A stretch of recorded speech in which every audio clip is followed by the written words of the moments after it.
So we got a Clips exclusive here just available on the Iced Coffee Hour Clips channel. And I asked this question. It was good enough to be featured here.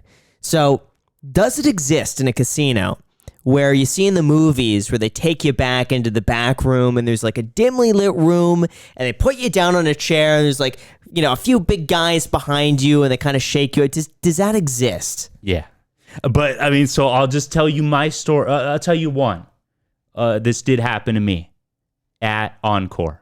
Shout out to Encore Security. Oh my God. You guys are amazing. Yeah, I guess I'll just admit it. I'll tell you the full story. Okay. And technically, I committed a felony. And this is good. You know what? I'm willing to tell you every detail about this story because I might save somebody from committing a felony, because you may not know. And this is something that's not posted in a casino. Typically, you won't have a friend who this has happened to, because I didn't. Nobody told me this. Okay, if you see money on a machine, like a slot machine, you see any kind of money. In my case, let's go with my case. There was 8 cents on a slot machine. Okay, so I have a little bit of OCD. I could give you excuses, but really there's no excuse. I just took the money out of there. I walked up, I cashed it out. I had just walked into Encore, and I had just seen, by the way, I just walked past security. They have like purple suits on, right? And so I walked by a purple suited dude, and I'm just like thinking nothing of it when I see the money on the machine, thinking, hey, if they left it there, I could cash that out. And why did I do it? I don't know, stupid, right? Yeah. So I just go, oh, 8 cents, boom, cash out. I get the ticket in my hand, and immediately he's on me. And it was the dude I had just walked by. Yeah. Now think about it. Would I have done, if I was really like, oh, I know the law and it's a felony and I'm going to do this after walking the guy's 10 feet this way? So that sort of spoke, I think, in my favor, that like I really didn't know, because I ended up telling them I didn't know that this was a felony. Yeah, and I've done that, by the way. I've gone through, that used to be a fun thing when June and I would go to all the casinos. We would just constantly, if we're walking through the room, we'd look at all the machines every now. Oh, wow, there's 80 cents of it. Click that. Oh, wow, there's 20 cents over there. And by the end of it, you walk through the casino, you got a few dollars right there, and then we would have fun and we'd put it in this, the machine. We'd have $2, just play it through. Sometimes we win, sometimes we lose, but I've done that so many times. That used to be a fun thing, just going through the casino. Because I can't tell you the amount of times for me too, where it's like you're left with like 15 cents on the machine and you're like, there's a big line, I'm just gonna leave it. You leave it, or people will cash out the voucher and leave the voucher. And I'm like, are they trying to induce a felony right now? But I've done that thinking that I'm just doing a favor for the next person, and hey, it's like there's money on the floor, I'm gonna pick it up. That's what I always thought. Okay, you made me feel better right now. I don't feel as stupid. Yeah.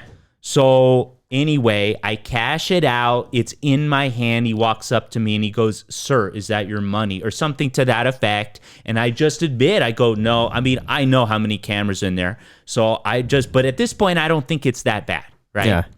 So he goes, whatever. He asked me a couple more questions. I don't know. The point is they bring over a couple more higher up in the security echelon. These dudes aren't wearing purple. This is getting serious. When they don't wear purple, that gets really serious. So now I get questioned and I admit everything. I never lie. I just say, you know what? Yeah, I cashed it out. Sorry about that. And I'm like, here, take it. I'm like, here, I don't even want it. Just let me go, right? And they go, sorry, we can't do that. And please follow us. This was after some radioing in and double checking that they had to follow through on it, because I was nice. I wasn't, I was very cool. And I thought maybe I was going to get let go. And I think they could sense that too, that made me seem legit too. The fact that I was kind of like, oh no, and admitted everything. I wasn't trying to be shady or make up some excuse. But they couldn't do it. They couldn't let me go at that point. The radio, oh, yeah, okay. So now they walked me into the back. And what this was is it's as you're walking, like if you go from Wynn to Encore, that corridor where there's shopping, and then you go past Excess, and you go past the restaurant, and you come, it's right by there. And what you'll do, if you can see it, because it just looks like not a hallway, because it doesn't go straight back, but it goes in, and it's totally unmarked. And it just has like very plain wallpaper or something. Well, the second you go in there and make the left and go down, now it's a hallway. And it goes from palatial, right? Like the most beautiful resort you've ever been to like county jail. Like, I mean, we're talking concrete floor, just absolute basic like that. And so now you know it's serious. And then they've got the security doors, and they have to buzz it in. And now you've got security in front of you and security behind you flanking you, and you feel already like a criminal. You're done. And you're just thinking, how did I get to this point? Like, cool. But you're still thinking you could get out of it somehow. But I'm thinking, look, if not, I guess I'm willing, because they had made it clear that it was pretty serious.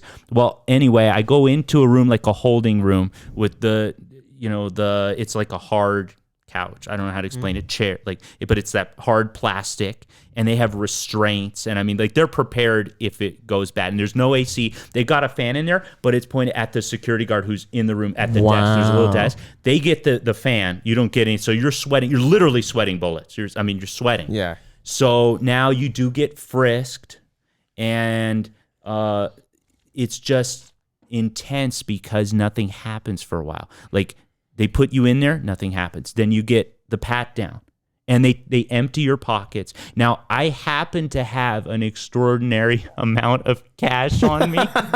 How much cash did you have on you at the time? 5 figures. Well, let's just say 5 figures in cash. Okay. Significant 5 figures. So they pull, and there's more. And the guy, by the way, he has to say, like, as he pulled out everything, he said, okay, keys, whatever. And he goes, money. And then he's like, more money, and like more money. And it was just like, and so he stacked it on the desk. Everything was on the desk.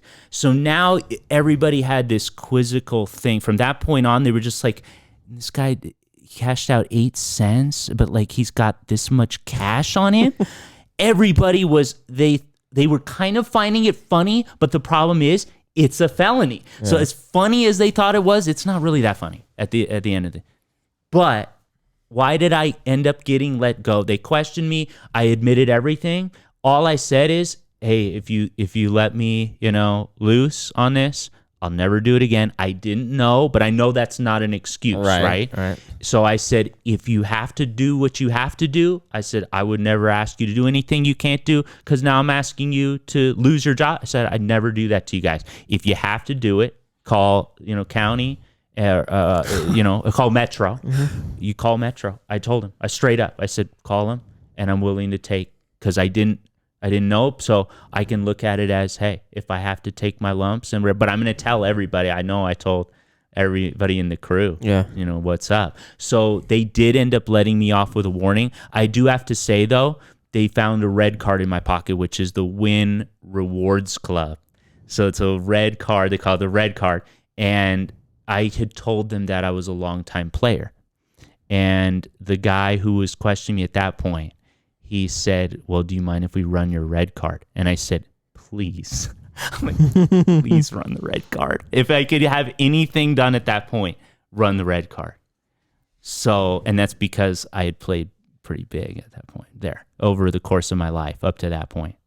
So the card gets run, but hours go by, and you're sweating a felony. You're like, I got a felony going right now.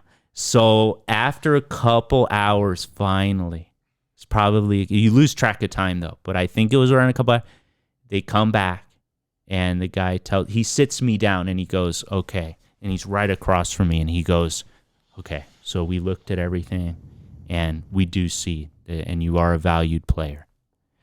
So, and we appreciate your business. And saying stuff like that, and I'm like, this is good. Wow, this is good. Yeah. And he goes, so we are at this point, we're going to let you off with a warning. Please do not do this. And now he's like begging with me. It's like, this is not good for you. And I go, and he goes, also, we see that the intent was not there to steal the money because of what you had. And like, so that was definitely, that could have saved me right there. The fact that if I didn't have a cent on me and I pull out the 8 cent, now that's a come up right there. You got to figure you went from 0 to 8 cents. So like, watch out. But for me, it obviously wasn't. And then another thing he said to me, he goes, but we're going to need to confiscate that ticket. The 8 cent ticket, right? And so at this point, I could tell we were cool or something. And I said, I can't have that happen. Just cuff me right now. Let's go. And I turned around and like put my hands behind my back. So now everybody was sort of like, okay, this guy's cool. And like, then we were all right after that. And they let me go. But man, I walked out of there like. Imagine if you just said finders keepers. That's my ticket. Yeah. So do you know why? Why is that a felony? I don't know, but I don't think it always was. You can look this up because I ended up looking it up, and it wasn't. This has happened within the last decade or so, and they changed the law, and so it is not finders keepers anymore. At least in Las Vegas. Yeah.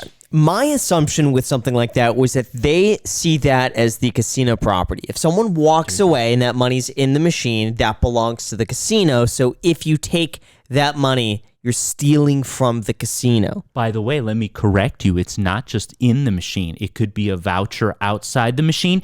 It can be money on the floor. If you see $100 bill in the middle of a casino, don't pick it up unless you're going to give it to security. Immediately find security or take it to the cage. If you pick that up and put it in your pocket, felony. Are you serious? Unfortunately, I am. Wow. Yes. So find it in the parking lot or somewhere like off casino, outside kick the it casino. to the parking lot. Yeah. Kick it into the parking lot. I think and the then parking lot. yeah. You're. No, don't quote me on that. Yeah. Let's just say off casino property, you're good. On the sidewalk on the Las Vegas Strip, you're good to pick it up. What if it's a grandma, like a 75-year-old grandma walking down, sees a $5 bill, just goes and... Couldn't you, by the way, just claim, oh, I thought I dropped it? Dude, You could just say that, whatever you right? want to say is one thing. I will tell you, the cameras have you from 15 angle. But I thought I lost $100. Walked over. I thought that was mine. At your own risk. Yeah. At your own massive risk. It's a huge risk because Wow. felonies are so serious. I just wouldn't touch it. In fact, I have picked up $100 in the middle of Bellagio and returned it.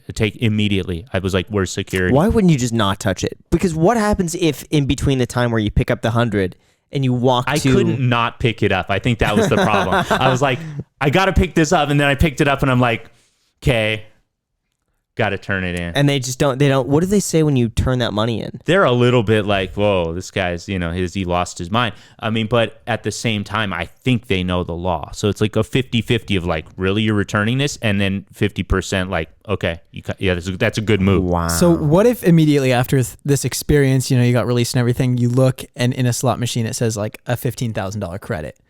What would you do? That's a sting. I mean, you can't do it. Now, knowing what I told you right now, You wouldn't do it? You can't. dude, you can't do Not it. 15. You can't. I mean, you're saying Nah, it's, you're done. That's like You're done. giving you $15,000 to go and commit a felony. Would you do that for $15,000? No. It's And the issue too, I gotta say, with those casinos, they're so strict. Even I've cashed out like low amounts, like $1,000, $1,500, and they'll verify sometimes. Oh, you're playing at this table over here.